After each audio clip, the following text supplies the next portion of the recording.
ஏதாவது நம்மளால் செய்ய முடியுமோ அதை செய்யுங்க அப்படின்னு சொல்கிறக்காக தான் நான் வாராகி ஏன் கும்பிடுறேன், அம்மாவையே கும்பிடுன்னு கேட்டேன். இப்போ புரிஞ்சதா அவங்களுக்கு?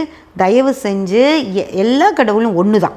அந்த அம்மாவுடைய பிம்பங்கள் தான் எல்லாம். அந்த பிம்பங்களை இன்னும் அடுத்த பிம்பத்தை வாங்கி கும்பிடாதீங்க. வாராகியோடையாவது தயவு செஞ்சு நிறுத்திட்டு, அம்மாவையும் வாராகி மட்டும் கும்பிட்டதோடு நிறுத்திக்கிட்டு, இன்னும் அடுத்தடுத்த பிம்பங்களுக்கு தயவு செஞ்சு போகாதீங்க. அது அம்மாவோட பிம்பம்தான்.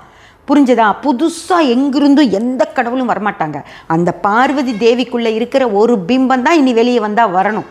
ஓகேயா? அது தயவு செஞ்சு அதை பெருசு பண்ணிவிட்டு அதை கும்பிட்டு இங்கேயும் கும்பிட்டுக்கிட்டு இருந்தீங்க அப்படின்னா உங்கள் வாழ்க்கையில் கும்பிட்டுக்கிட்டே இருக்க வேண்டியதுதான் அப்புறம்.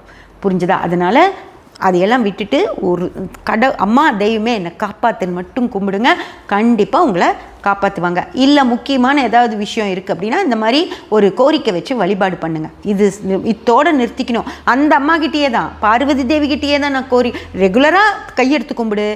உனக்கு ரொம்ப முக்கியமான தேவையாக இருந்தால் ஒரு கோரிக்கை வச்சு வழிபாடு பண்ணு. உட்காந்து அடம் பிடிச்சி கேளு, அந்த அம்மாவே செய்யும்.